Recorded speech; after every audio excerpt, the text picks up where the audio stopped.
नमस्कार, आपके साथ मैं हूं सुदेश नैन। मोर बुलेटिन की शुरुआत करेंगे बड़ी खबर के साथ। बड़ी खबर यह कि हरियाणा के गृह मंत्री ने एक बार फिर से दोहराया है कि किसानों पर लाठीचार्ज नहीं हुआ। बड़ा सवाल, किसानों को दौड़ा दौड़ा कर पीटने वाले आखिर कौन थे?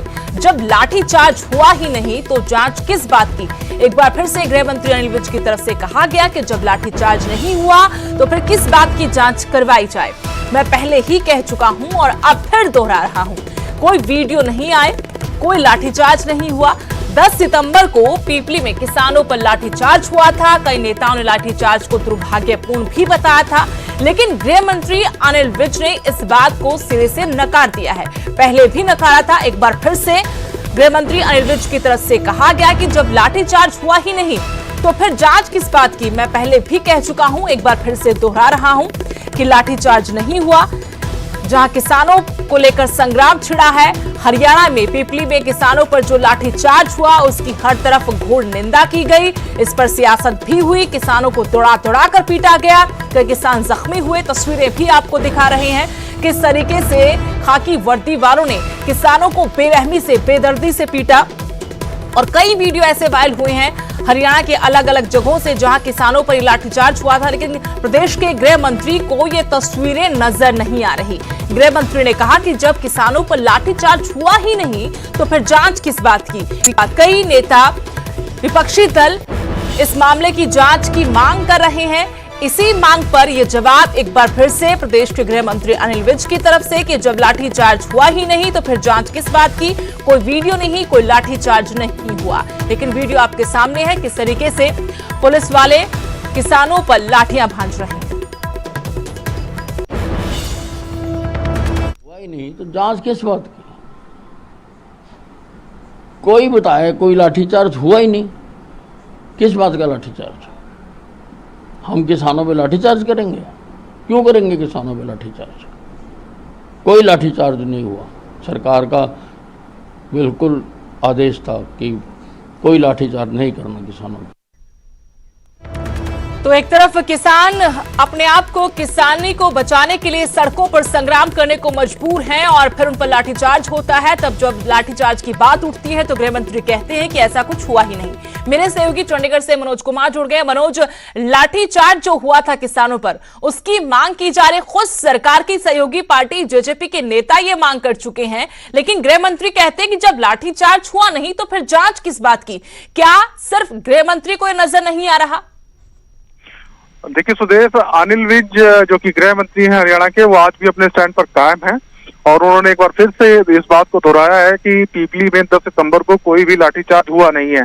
और चाहे विपक्षी दल है या कोई भी है जो लाठीचार्ज की बात कर रहा है, वो सिर्फ एक काल्पनिक घटना की बात कर रहा है जो कि कभी हुई नहीं है। और जब लाठीचार्ज हुआ नहीं है तो ऐसे में जांच का सवाल उठता नहीं है। तो अनिल विज जाने जाते हैं स्टैंड लेने के लिए और उन्होंने ले लिया है। तो चाहे कोई कुछ भी कहता रहे, वो इस बात को मानते नहीं है। हालांकि जो जजपा जनता पार्टी उनके मानने से क्या होगा मनोज? क्या गृह मंत्री होने के नाते वो सब कुछ अपनी आंखों के सामने होते हुए देखने के बाद इस तरीके से बोलेंगे कि कुछ हुआ ही नहीं, तो जांच किस बात की? देखिए, मैं यही कह रहा हूं कि सरकार जो गठबंधन सरकार है हरियाणा की, जजपा बीजेपी की, ये शायद पहला ऐसा मुद्दा है पिछले करीब 1 साल में जिसमें दोनों दलों के बीच एक बड़ा विरोधाभास सामने आ रहा है। क्योंकि दिग्विजय चौटाला बार बार ये कह रहे हैं कि मीडिया के माध्यम से जो वहां से फोटो मिल रहे हैं उसमें साफ जाहिर होता है कि वहां पे लाठीचार्ज हुआ था, पुलिस ने लाठियां बांधी थी किसानों पर। लेकिन अनिल विज कहते हैं कि वहां पर लाठीचार्ज नहीं हुआ और किसी भी चैनल पर या किसी भी समाचार पत्र में ऐसी कोई फोटो छपी नहीं है। और उन्होंने अधिकारियों से भी इस बारे में बात की, उन्होंने क्लियरली कहा गया अधिकारियों के द्वारा कि वहां पर कोई लाठीचार्ज नहीं हुआ है। ऐसे में कौन क्या बात कर रहा है उससे इन्हें फर्क नहीं पड़ता है। तो अनिल विज कम से कम अपने रुख पर कायम है। हालांकि दुष्यंत चौटाला आज क्या गृह मंत्री होने के नाते जो वीडियो हम भी दिखा रहे, बाकी मीडिया चैनल्स भी दिखा रहे हैं, अखबारों में भी छपा, किसान तक सोशल मीडिया पर सामने आया कि हमें चोटिल किया गया, हम पर लाठीचार्ज हुआ, ये तस्वीरें कहां की हैं, ये वीडियो कहां की? क्या वो ये जांच करवाएंगे कि ये काल्पनिक तो नहीं हो सकती? देखिए, बिल्कुल जो जांच की बात है कि अगर एक पक्ष ये कह रहा है कि लाठीचार्ज हुआ और सरकार ये कह रही है कि लाठीचार्ज नहीं हुआ, तो ऐसे में कम से कम फैक्ट फाइंडिंग जो एक्सरसाइज है वो की जा सकती है, तथ्य सामने लाने के लिए जांच करवाई जा सकती है। लेकिन अनिल विज ऐसा नहीं मानते हैं। वो कह रहे हैं कि जांच नहीं होगी क्योंकि घटना हुई नहीं है। लेकिन आज जो दुष्यंत चौटाला जब मिले हैं मुख्यमंत्री से, मनोहर लाल से, तो उन्होंने इस मुद्दे पर काफी मजबूती के साथ अपना पक्ष रखा है और शायद उनको ये भरोसा दिया गया, हालांकि आधिकारिक तौर पर अभी पुष्टि नहीं है, लेकिन मुख्यमंत्री की तरफ से उन्हें भरोसा जरूर दिलाया गया है कि इस मामले में वो जो सच्चाई है उसको लाने के लिए जांच होगी। लेकिन अभी ना तो जजपा की तरफ से, ना बीजेपी की तरफ से, ना सरकार की तरफ से ऐसी कोई बात आई है। लेकिन ये तय है कि जजपा और भाजपा के बीच में ये एक ऐसा मुद्दा है जिस पर दोनों की अलग अलग राय है। दोनों की ठन गई है, लेकिन इससे भी परे, ये राजनीतिक दलों से परे की बात है। किसान हर पार्टी से जुड़ा जरूर हो सकता है, लेकिन किसान राजनीति से दूर भी रहता है। किसान अपने हक के लिए आज सड़कों पर है। क्या गृह मंत्री इस मामले पर दखल देंगे? क्या एक किसान की आवाज के तौर पर अगर कोई किसान कहता है कि लाठीचार्ज हुआ है, तो क्या उस तरीके से इस मामले पर संज्ञान लेते हुए जांच नहीं करवाएंगे? छोड़ दीजिए राजनीति को। बिल्कुल सुनील, देखिए मैंने आज एक कैटेगरिकली अनिल विज से सवाल पूछा था कि लाठीचार्ज का जो आपका स्टैंड है आप उस पर अब भी कायम है और क्या उसमें फैक्टर आए हैं, तो उन्होंने कहा कि लाठीचार्ज नहीं हुआ है और जो रिपोर्ट की बात है या किसी के द्वारा कोई शिकायत की बात है, तो उन्होंने कहा इस मामले में एक भी कोई रिपोर्ट नहीं आई, कोई शिकायत नहीं आई, ना ही कोई MLR कटी है। इसका मतलब ये है कि कोई लाठीचार्ज वहां पर हुआ नहीं। जो वो तथ्य बता रहे हैं उसके आधार पर ही अनिल विज कह रहे हैं कि कोई लाठीचार्ज नहीं हुआ, क्योंकि कोई शिकायत उनको अभी तक नहीं मिली है। तो ये भी देखना होगा कि अगर वाकई में लाठीचार्ज हुआ है तो फिर कोई शिकायत अभी तक तो पुलिस के पास क्यों नहीं पहुंची है, कोई MLR क्यों नहीं कटी है। MLR तब कटती है जब कोई चोट लगती है, किसी को कोई हादसा होता है। तो अनिल विज का यह कहना है कि कोई MLR ही नहीं कटी है, इसका मतलब है कोई वहां पर घटना हुई ही नहीं। लेकिन दूसरी तरफ जब किसानों से बीजेपी के शीर्ष नेतृत्व से नेता मिलते हैं, केंद्रीय कृषि मंत्री मिलते हैं, तो ये मुद्दा वहां उठाया जाता है। वहां तो इस मुद्दे को दरकिनार नहीं किया गया, वहां तो आश्वस्त किया गया कि इस मुद्दे पर बात होगी। बात इस पर भी होगी, किसानों के खिलाफ जो FIR दर्ज हुई है उनको वापस लेने पर भी चर्चा होगी, आश्वस्त किया गया। और एक तरफ गृह मंत्री अपना ही राग अलाप रहे हैं। मनोज, तोमर से मिले थे हरियाणा के किसान, उसमें तमाम किसानों के संगठन जो थे वो शामिल थे, वहां पर ये मुद्दा उठा है और वहां उनको आश्वासन दिया गया था कि जो FIR दर्ज हुई है उन पर सरकार एक तरीके से उचित कार्रवाई करेगी और किसानों के साथ अगर कुछ गलत हुआ है तो उस पर रोक लगाई जाएगी। लेकिन अगर हरियाणा की बात करें, सरकार की बात करें, तो अनिल विज के रुख से लगता है कि इस तरह की कोई घटना नहीं हुई है। जो उन्होंने बयान दिया था उस पर वो कायम है और उन्होंने बाकायदा, ऐसी बात नहीं है कि उन्होंने बात नहीं की होगी, लेकिन जो उनको शायद अधिकारी ऐसी बात बता रहे हैं, ऐसे तथ्य दे रहे हैं जिसके आधार पर वो इतनी विश्वास के साथ या इतनी मजबूती के साथ कह रहे हैं कि वहां पर कोई घटना नहीं हुई है, तो ये देखना होगा। लेकिन कम से कम हमें कह सकते हैं कि एक फैक्ट जानने के लिए एक फैक्ट फाइंडिंग एक्सरसाइज हो सकती है कि वाकई में तथ्य क्या थे, वहां पर हुआ क्या था, ये जानकारी तो सरकार ले सकती है। यानी मनोज की गृह मंत्री अपने विभाग के अधिकारियों पर ज्यादा विश्वास कर रहे हैं, ना कि अपनी सहयोगी पार्टी के नेताओं पर, उप मुख्यमंत्री पर, और कुछ तो उनकी अपनी पार्टी के नेता हैं जो इस लाठीचार्ज की जांच की मांग उठा चुके हैं। जी बिल्कुल, ना सिर्फ जननायक जनता पार्टी के नेता बल्कि भारतीय जनता पार्टी के नेताओं ने भी इस घटना की निंदा की थी, चाहे वो कैप्टन अभिमन्यु की बात हो या ओम प्रकाश धनखड़ ने भी एक तरीके से कहा था कि जो हुआ ऐसा नहीं होना चाहिए था। तो कई और भी ऐसे नेता हैं जिन्होंने इस बात को कहा था। तो अगर ऐसा कुछ वहां पर था नहीं तो इतनी बड़ी बात नहीं बनती, चाहे वो किसान संगठन हो, चाहे विपक्षी दल हो या आपके खुद सहयोगी दल हो, वो इतनी प्रमुखता के साथ या इतनी मजबूती के साथ इस बात को नहीं रखते। लेकिन अनिल विज गृह मंत्री, लेकिन मनोज रोकना चाहती, माफ कीजिएगा, सबसे महत्वपूर्ण अब ये रह जाता है कि मुख्यमंत्री क्या सोच रहे हैं, क्योंकि मुख्यमंत्री और गृह मंत्री के बीच में पहले भी बहुत सारे ऐसे मुद्दे आए जब उन्होंने अपनी बात अलग अलग तरीके से रखी। भले ही बाद में गृह मंत्री को थोड़ा झुकना पड़ा हो, मुख्यमंत्री के बीच चलना पड़ा हो, लेकिन अब फिलहाल इस मसले पर मुख्यमंत्री क्या सोच रहे हैं?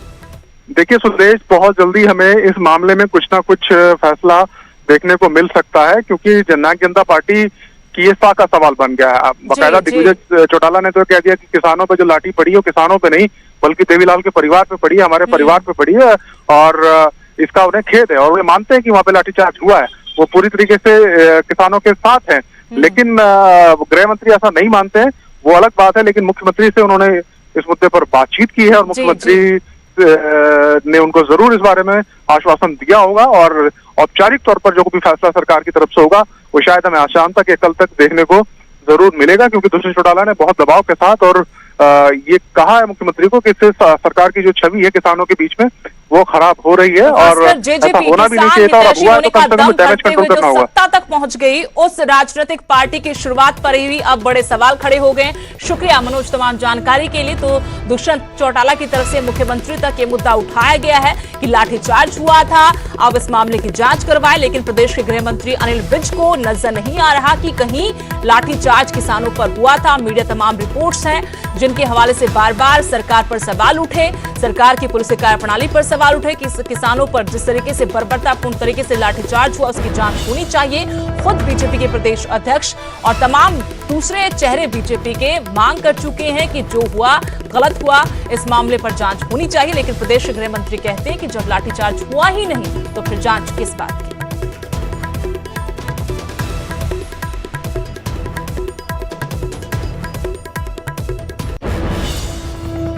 उधर कृषि बिल पर मचे सियासी बवाल के बीच हरियाणा कांग्रेस बड़े आंदोलन की तैयारी में है। पूर्व सीएम और नेता प्रतिपक्ष भूपेंद्र सिंह हुड्डा के नेतृत्व में कांग्रेसी विधायकों ने राज्यपाल से मुलाकात की, विधानसभा का विशेष सत्र बुलाने की मांग की। हुड्डा ने सरकार से पूछा कि मंडी से बाहर बिकने वाली फसल की एमएसपी का क्या होगा, सरकार एमएसपी मिलने का भरोसा दे, किसान अपने हक की लड़ाई लड़ना जानता है। हुड्डा ने कहा कि कोरोना काल के बाद एक बड़ा किसान आंदोलन होगा।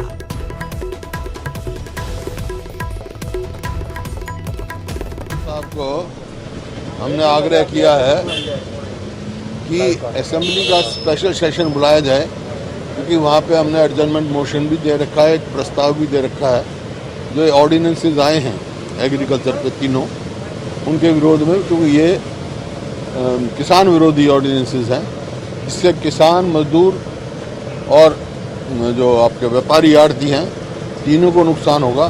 अगर इसको करना है तो चौथा ऑर्डिनेंस लेके आए जिसमें प्रावधान हो कि जो भी एमएसपी से कम खरीद करेगा वो कानून में पनिशेबल बनाया जाए, तो हम संतुष्ट होंगे। इधर किसानों के आंदोलन पर गृह मंत्री अनिल विज ने कहा कि विपक्ष के बहकावे में आकर किसान आंदोलन कर रहे हैं, जिस दिन उन्हें समझ में आएगा आंदोलन खुद ही खत्म हो जाएगा। वहीं विपक्षी दलों पर जो आरोप लगाए गए हैं उन पर कुमारी सैलजा ने कहा कि किसान अपना हित समझते हैं, उन्हें बहकाने की जरूरत नहीं है। प्रधानमंत्री जी ने भी कल कहा है कि ये किसानों की तरक्की के लिए है। हिंदुस्तान तो आज़ाद हो गया था 1947 में, लेकिन किसानों को आज़ादी मिली है अब ये 3 अध्यादेश आने की वजह से। अब इसमें विपक्षी पार्टियां गुमराह कर रही हैं और कुछ लोग गुमराह हो भी जाते हैं, और हमें उम्मीद है कि धीरे धीरे सबको ये बात समझ में आएगी और इससे किसानी को फायदा होगा, किसान आगे बढ़ेगा और किसान तरक्की।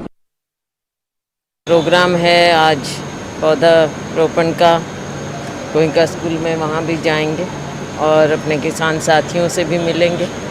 किसान इसके अलावा 21 तारीख को यहाँ पर धरना प्रदर्शन जो कि हम पूरे राज्य में कर रहे हैं, हर ज़िले में यहाँ पर भी होगा।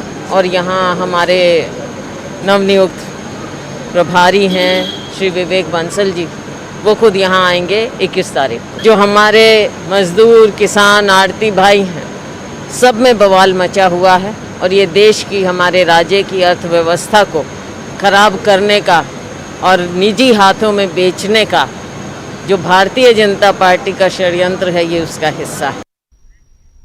यहां रुकेंगे छोटे से ब्रेक के लिए। ब्रेक के बाद आपका स्वागत है। बड़ी खबर हिमाचल से, जयराम मंत्रिमंडल की बैठक खत्म हो गई है। 21 सितंबर से केंद्र की गाइडलाइंस के मुताबिक अब स्कूल खुलेंगे। गाइडलाइंस लेने के लिए छात्र अब स्कूल आ पाएंगे। 9वीं से 12वीं तक के छात्र किसी भी समस्या के हल के लिए स्कूल आ सकते हैं, लेकिन स्कूलों में कक्षाएं नहीं लगेंगी। सिर्फ 50% अध्यापक स्कूल आ सकेंगे, लेकिन केंद्र सरकार की जो नई गाइडलाइंस हैं उनके तहत अब हिमाचल में भी स्कूल खुलेंगे। 21 सितंबर से केंद्र की गाइडलाइंस के मुताबिक स्कूल खोले जाएंगे। जिन छात्रों को किसी भी तरह की समस्या है पढ़ाई को लेकर, वो स्कूल आ सकते हैं। गाइडेंस के लिए 9वीं से 12वीं तक के छात्र स्कूल आ पाएंगे, लेकिन स्कूलों में कक्षाएं नहीं लगेंगी। सिर्फ 50% अध्यापक ही स्कूल आएंगे।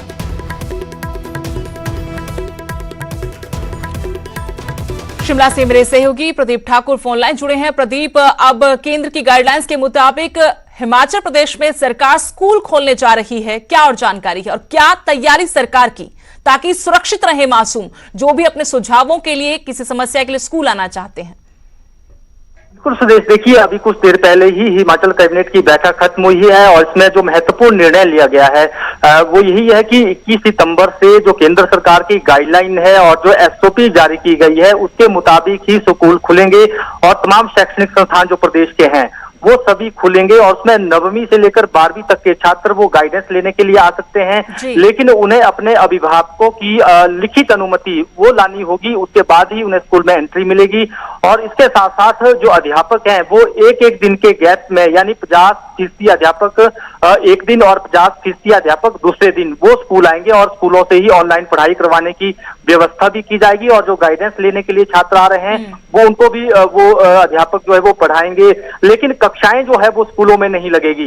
ये साफ तौर पर कहा गया है जो केंद्र की यानी एमएचए की गाइडलाइन है, तमाम जो शैक्षणिक गतिविधियां चलनी है वो उसी के आधार पर ही प्रदेश में यानी प्रदेश के स्कूलों में चलेगी। और ये भी कहा गया है कि जो छात्र हैं वो सोशल डिस्टेंसिंग में रहेंगे और मास्क लगाकर उन्हें आना होगा। स्कूलों में सैनिटाइजर की व्यवस्था की जाएगी, वहां पर जो है हाथ धोने के लिए उनके लिए व्यवस्था रखी जाएगी ताकि वो बार बार हाथ धो या सैनिटाइज करते रहे हाथ को। तो ये जो एहतियात है उस पर पूरी तरह से जो है वो सख्ती जो है वो रहेगी। इसके साथ साथ जो कॉलेज की परीक्षाएं हैं, प्रथम वर्ष और द्वितीय वर्ष की परीक्षाएं अभी हुई नहीं है, तो इसको लेकर भी बैठक में चर्चा हुई है। पहले जिस तरह से चर्चा चल रही थी कि क्या उन्हें प्रमोट किया जाना है, तो इसको लेकर सरकार ने कैबिनेट ने साफ किया है कि जब केंद्र सरकार की गाइडलाइन पूरे देश के लिए आएगी उसी के मुताबिक आगे का जो काम है वो होना है। अगर मंत्रिमंडल की बैठक में जो और भी महत्वपूर्ण फैसले हुए हैं, जो चर्चाएं हुई हैं, उसको लेकर बात की जाए तो जिस तरह से पिछली कैबिनेट बैठक में जो इसी हफ्ते हुई है उसमें पर्यटकों के लिए भी हिमाचल प्रदेश के द्वार खोल दिए गए थे बिना कोविड-19 नेगेटिव की रिपोर्ट से वो प्रदेश में। अब सरकार नए तरीके से लोगों का जीवन सामान्य करने में जुटी। शुक्रिया प्रदीप तमाम जानकारी के लिए। अब स्कूल खुलेंगे 21 सितंबर से केंद्र सरकार की गाइडलाइंस के मुताबिक। अब छात्र छात्राएं स्कूल में गाइडेंस के लिए आ सकेंगे। और इसी बड़ी खबर के साथ इस बुलेटिन में फिलहाल इतना ही। नमस्कार।